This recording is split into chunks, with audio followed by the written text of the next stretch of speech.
Record News Rural. Oferecimento. Bradesco, de ponta a ponta é com o Bradesco que o agro conta. Micro Essentials da Mosaic, NPS em grânulo único.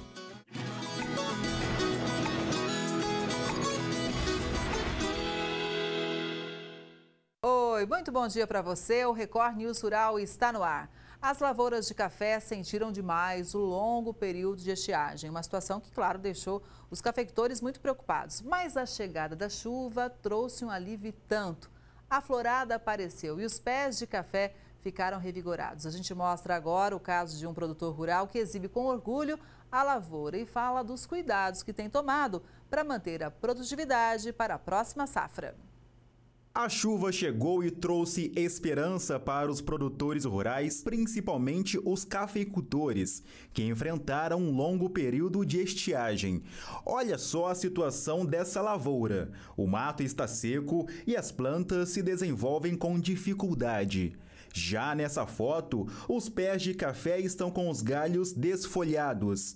Agora perceba a diferença após as chuvas do mês de outubro. O antes e depois no mesmo local impressionam.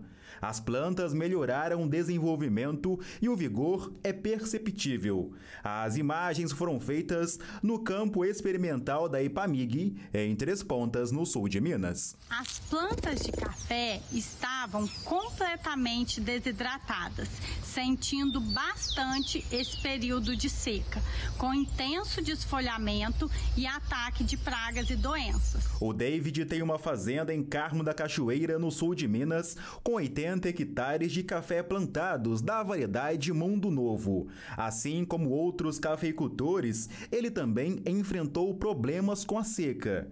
Mas após as chuvas, tudo mudou. Nesse vídeo, o produtor rural mostra com orgulho a lavoura no auge da florada.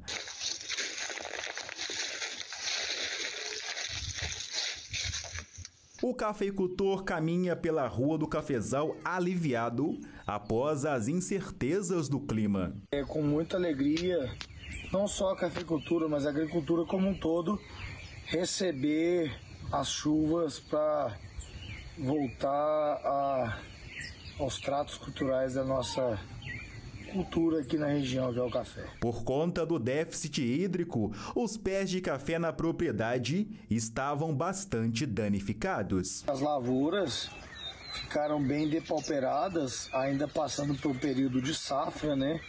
De uma colheita que a gente tinha como um ano bom de safra, né? Então as lavouras, não só pela seca, mas sim pela produtividade, também sentiu bastante. E o período chuvoso nos traz muita alegria para começar a iniciar um novo ciclo, né? E por falar em novo ciclo, é muito importante que o cafeicultor se atente aos tratos culturais no cafezal para se preparar para a próxima safra. A chuva chegou e é comemorada. A melhora nas plantas e no solo é perceptível, mas é preciso pensar no presente e no futuro. Todo e qualquer produtor deve manter os tratos culturais em dias. Aí vem as adubações, as pulverizações, tudo aquilo que beneficia a planta a conseguir manter os grãos para a nova safra. Agora a expectativa de todos os cafeicultores é que os pés de café se desenvolvam adequadamente para ter uma boa temporada de colheita. Como um bom otimista que devemos ser todo produtor, a gente deve sempre acreditar que um ano será melhor que o outro. Todo e qualquer produtor deve sempre manter a expectativa de sempre manter sua lavoura e ter uma boa safra para o ano seguinte. E as chuvas também geram expectativas positivas na lavoura de laranja para a safra 2025-2026. As chuvas constantes e as temperaturas mais amenas registradas em outubro no cinturão citrícola do estado de São Paulo e Triângulo Mineiro, maior produtor de laranja voltado à indústria de suco, tem ajudado a aliviar a situação dos pomares. Segundo pesquisadores do CEPEA, as chuvas devem favorecer uma melhora nas frutas que ainda estão nos pés, referentes à safra 2024-2025, que começou em junho e deve terminar em janeiro de 2025. Para a temporada 2025-2026, a expectativa é que as atuais chuvas beneficiem as floradas já abertas, incentivem a abertura de novas floradas e garantam um bom desenvolvimento dos frutos. O 48º Congresso Brasileiro de Pesquisas Cafeeiras foi realizado em Franca, no interior de São Paulo. O evento reuniu especialistas e produtores de café. Pesquisadores, engenheiros agrônomos e produtores rurais participaram do 48º Congresso Brasileiro de Pesquisas Cafeeiras. O encontro aconteceu em Franca, no interior de São Paulo. Pragas, irrigação e melhoramento genético foram alguns dos temas abordados no evento. Neste evento, a gente contou com a publicação de mais de 400 trabalhos de pesquisas voltados para a cafeicultura. O evento é destinado para os pesquisadores, para os produtores, técnicos e estudantes que se reúnem e discutem melhorias para a cafeicultura. No evento, é a oportunidade que a gente faz lançamentos de variedades novas de cafeeiro, novas tecnologias como novos controles de pragas e doenças, coisas que foram geradas no último ano pelos pesquisadores da área da cafeicultura e são divulgados. É a oportunidade que esses pesquisadores têm de encontrar com o setor de difusão dessa tecnologia, que são os engenheiros agrônomos, os técnicos recomendantes, juntamente com seus produtores. O encontro reuniu cerca de 500 pessoas que vieram de várias partes do Brasil, principalmente as regiões produtoras de café, como Sul de Minas, Matas de Minas e Alta Mogiana. Autoridades se encontraram, discutiram a atual conjuntura da cafeicultura, juntamente com produtores, com pessoas ligadas ao setor. Foram publicados mais de 400 trabalhos de pesquisa nesse congresso. Destes, cerca de 120 trabalhos foram apresentados para o público. O congresso foi organizado pela Fundação Procafé, em parceria com o Consórcio Pesquisa Café, Embrapa Café, a Secretaria de Agricultura do Estado de São Paulo, a Uniub e a UFLA. É a oportunidade que o cafeicultor, os técnicos ligados à cafeicultura têm de aprender novas tecnologias, como manejo da lavoura, diferentes controles de pragas e doenças foram discutidos aqui, principalmente foco no bicho mineiro. A gente teve seminários falando dessa praga, a gente teve lançamento de novas cultivares de café, foi bastante discutido também novas variedades de café, entre outras tecnologias.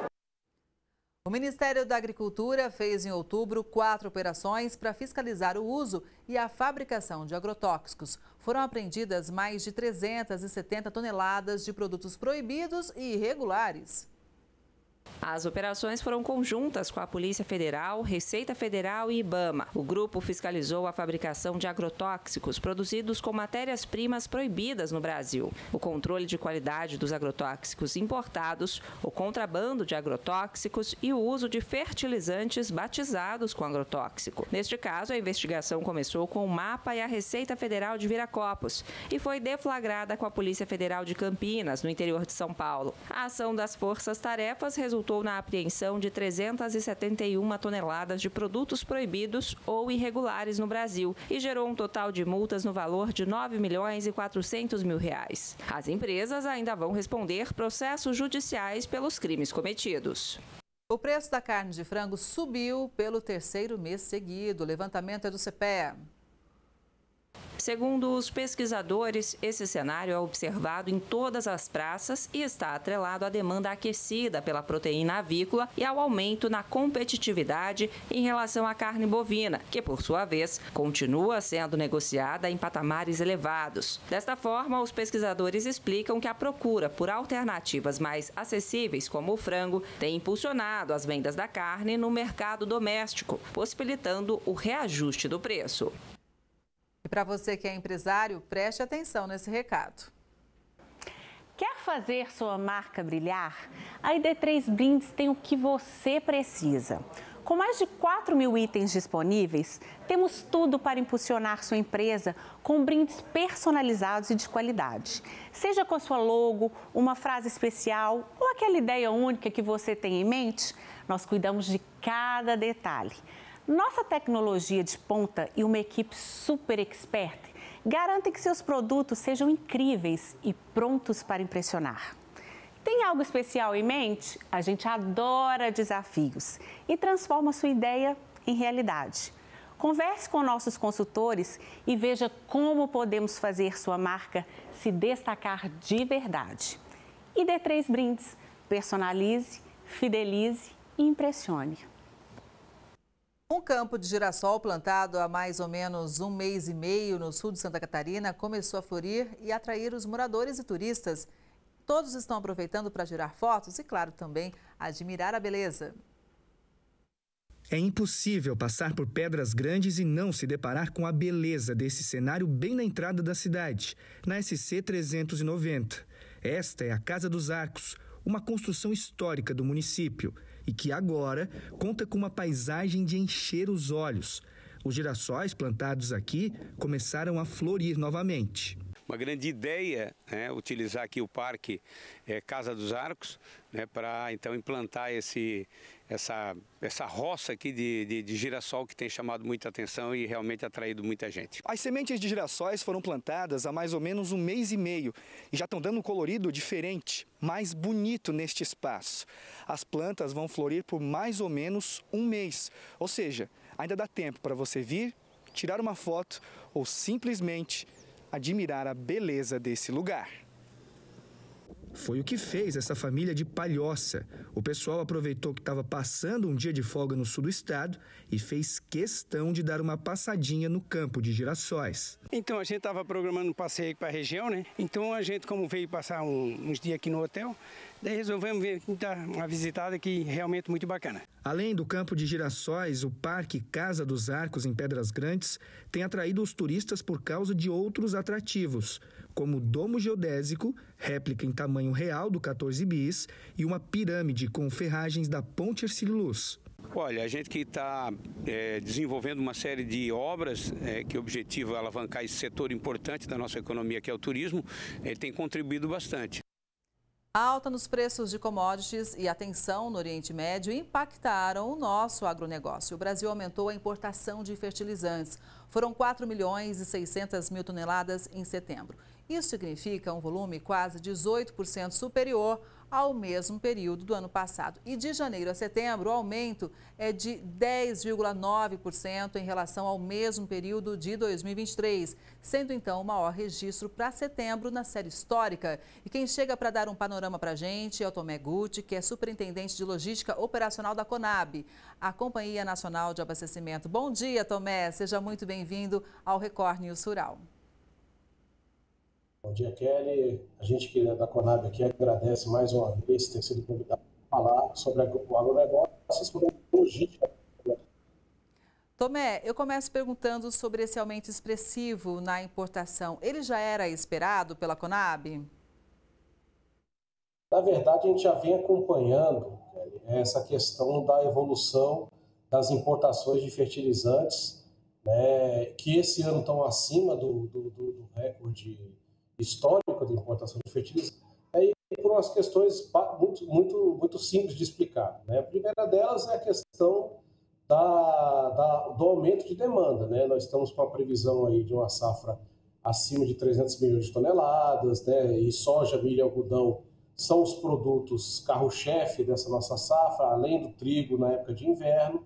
Então você tem já naturalmente uma expectativa aí de demanda maior dos fertilizantes, porque o produtor rural, ele é um produtor hoje bastante profissional, é um produtor que tem muito investimento nas lavouras, né? E o outro ponto, sim, né? As questões conflituosas que acontecem, infelizmente, na nossa realidade atual, seja a questão da Rússia com a Ucrânia, que já vem perdurando há um bom tempo, e agora essa questão dessas tensões do Oriente Médio, impacto porque você tem grandes players que exportam fertilizantes, sobretudo os potássicos, os fosfatados para o Brasil, são oriundos dessas regiões. O próprio Israel, por exemplo, ele é um dos principais players, né, seguido aí de Rússia, de Canadá e outros países, mas ele é um dos principais, está entre os 5 principais exportadores de potássio para o Brasil.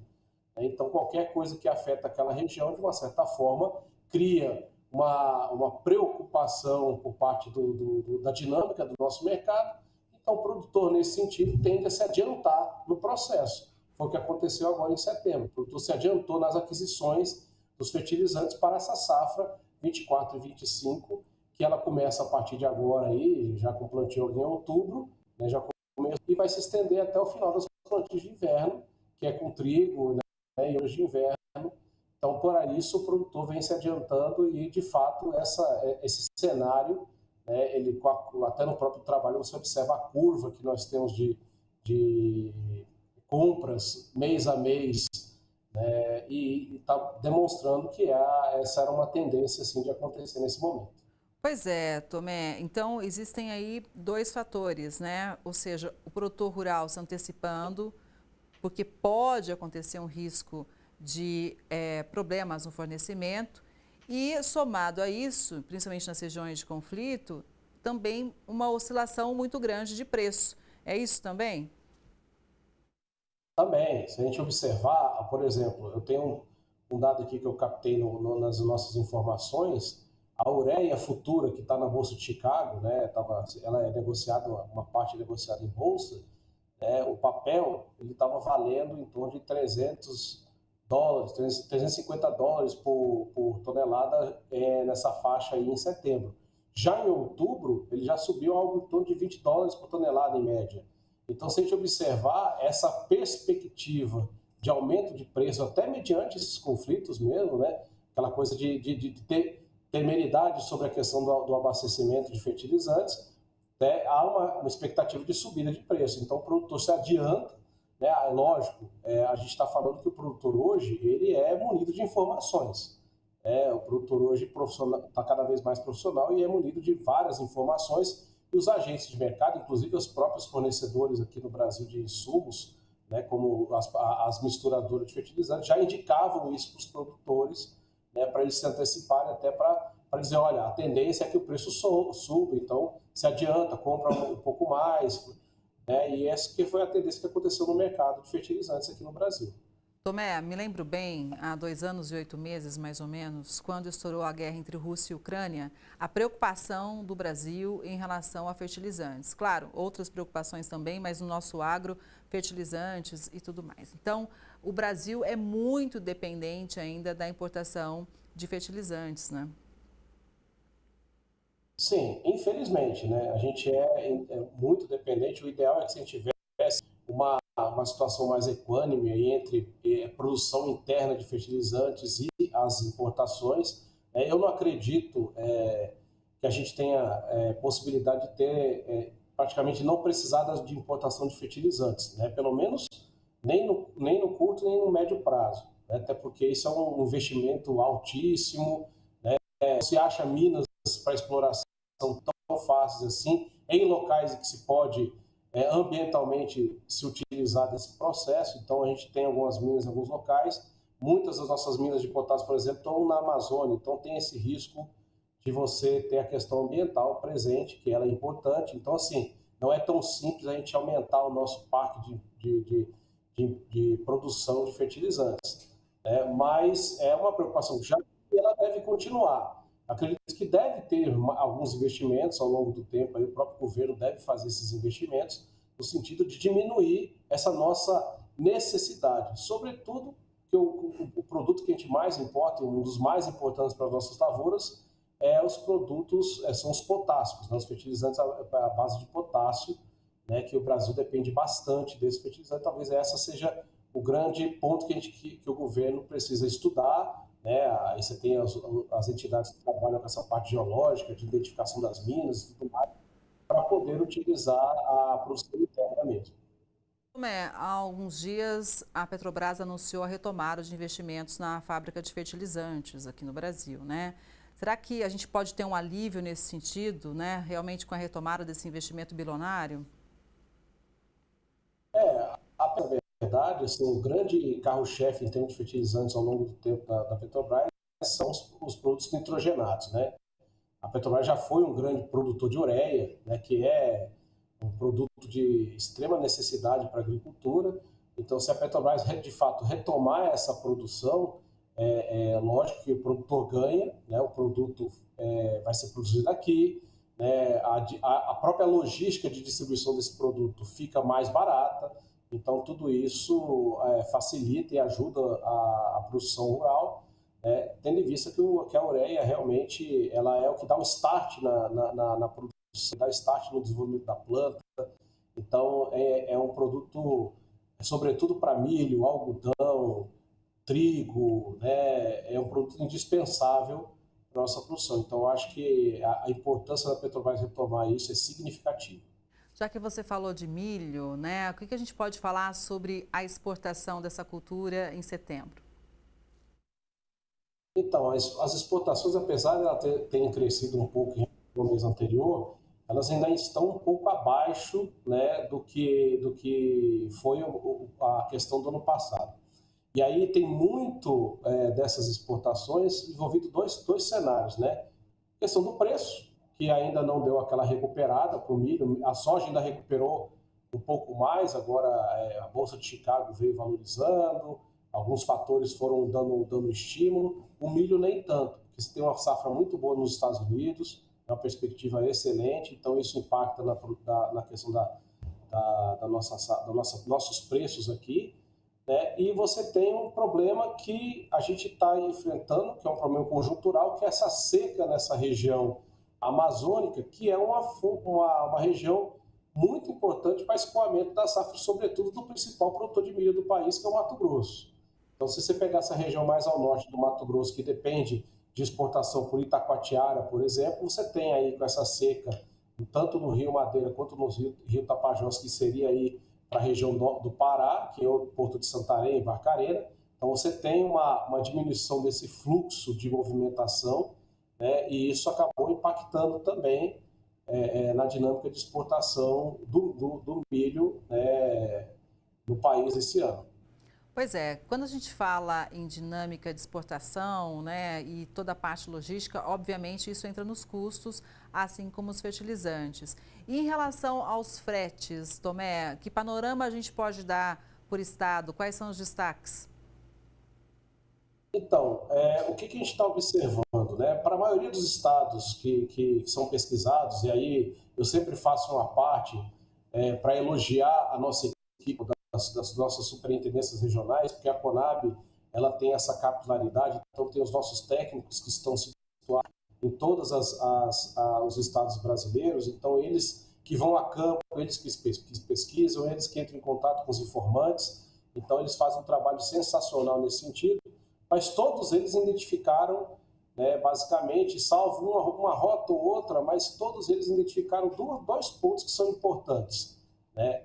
O primeiro deles é a questão de uma facilidade, né, e uma variação muito pequena do frete em função até desse cenário do milho que é hoje, né, o principal produto de movimentação desse segundo semestre, né? Então o Brasil ele tem uma movimentação forte de exportação, por exemplo, de soja no primeiro semestre, né, onde começa a colheita da soja, e no segundo semestre o destino é para o milho, né? Então, como o milho tem uma movimentação um pouco mais baixa em função até dessa questão de preços e tudo mais, isso deu uma demanda menor pelos fretes e os preços ainda estão ali mais no nível de estabilidade, uma coisa para baixo em alguns pontos. E um segundo ponto importante é que houve mais movimentação desse milho para atender o mercado interno, né? Ou seja, para atender as granjas, para atender as fábricas de ração. Então, isso foi um ponto interessante observado nesse mês da questão dos fretes. Ô Tomé, e, por exemplo, quais são os gargalos em relação à logística por estado, né? Existem custos diferenciados? Que raio-x você pode dar, por exemplo? Quais são as principais diferenças de estado para estado? Olha, nós temos várias situações. O Brasil é um país continental, né, tem características totalmente diferentes, né? Então, o que acontece? Se você pegar o estado do Mato Grosso, por exemplo, você pode até dividir o estado do Mato Grosso e você vai observar duas formas de trabalhar a logística. A primeira forma de trabalhar a logística, quando você pega o Médio Norte, você tem, por exemplo, uma movimentação bimodal, digamos assim, né, que é entre parte vai rodoviária e parte hidroviária. Então, qualquer coisa que impacta, como essa seca agora, na questão hidroviária, que atende toda essa produção do norte ali, de Sapezal, Sorriso, Campo Novo dos Parecis, Campos de Julho.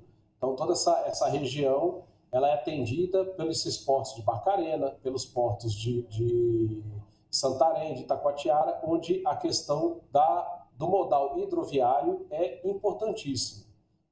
Se você pegar a parte mais abaixo, ali de Nova Mutum para baixo, e pegar ali indo para Rondonópolis e tudo mais, você já tem um outro modelo, que é o modelo ferroviário com o rodoviário. Então você tem o rodoviário sozinho ou o rodoviário ferroviário que vai em direção a Santos. Esse é um retrato só do Mato Grosso. Se a gente pegar, por exemplo, aqui Goiás, você já tem uma produção muito forte em Jataí, Rio Verde, que ele está utilizando muito fortemente a questão do modal ferroviário, que sai ali de Rio Verde e vai também para Santos. O Matopiba já está começando o direcionamento também rodoviário e ferroviário indo para Itaqui, né? E alguma coisa indo para Salvador, por exemplo, a produção da Bahia vai pelo Porto de Salvador com rodoviário. Então, o que a gente observa é que nesses últimos anos vem crescendo os modais, mas ainda muito aquém da necessidade do Brasil. Por quê? Porque o modal rodoviário ele é mais, digamos assim, dá mais flexibilidade para a movimentação, porque você consegue entrar em situações, estradas, vicinais, esse tipo de coisa que facilita essa dinâmica. É um modal mais rápido, mas é um modal mais caro. O custo de frete é mais elevado. Agora, se você pegar um modal ferroviário ou hidroviário, ele é mais lento, mas ele carrega um volume maior e fica mais barato. O ideal é que o Brasil tivesse uma quantidade enorme de ferrovias aqui, uma quantidade significativa de ferrovias, e utilizando as suas hidrovias, inclusive transformando de fato, porque na verdade a gente fala hidrovia, mas o Brasil ele tem vias economicamente navegáveis. No Brasil não existe hidrovia propriamente dita como ela, por exemplo, lá no Mississippi, nos Estados Unidos. Com toda a dinâmica de cruza, toda a dinâmica de terminal de transporte, do jeito que tem que ser mesmo. Então, há uma necessidade muito grande de investimento nessas questões, e também a utilização aí da ferrovia, que é uma outra alternativa que a gente precisa crescer muito. Então, esse talvez eu digo que o principal gargalo do Brasil na política é a questão da gente utilizar ainda muito pouco a multimodalidade, ou bimodalidade, ou dois modais de transporte. Você ter alternativas que você provoca uma situação de baratear o custo. Já melhorou, mas o que melhorou muito foi a questão portuária. A questão portuária diversificou demais, o Brasil passou a utilizar o Arco Norte de forma muito mais significativa, o que de uma certa forma, se você observar, olha só, o próprio Mato Grosso exportava rodando 2.000, 2.500 quilômetros, mais ou menos, entre Paranaguá e Santos para a movimentação de carga. Hoje, se ele subir para os portos do Arco Norte, Barcarena, Santarém e Itacoatiara, é 1.000 quilômetros a menos. Então, isso impacta, inclusive, nos preços internos. Exatamente. Olha, claro que tem pontos de melhoria, mas pelo panorama que você deu para a gente, precisamos investir muito mais quando o assunto é logística, né? Tomé, muito obrigada, viu, pelas informações, pela análise. Um bom dia para você e até a próxima. Nós da Conab que agradecendo pelo convite mais uma vez e estamos aí à disposição sempre que vocês precisarem para a gente passar essas informações que eu acredito que o produtor pode aproveitar muito, entender o que acontece no país para tomar as melhores decisões e ter maior rentabilidade. Exatamente. Muito obrigada. Bom dia mais uma vez. E o Record News Rural de hoje vai ficando por aqui. Obrigada pela sua audiência. A gente se vê no próximo programa, combinado? Até lá!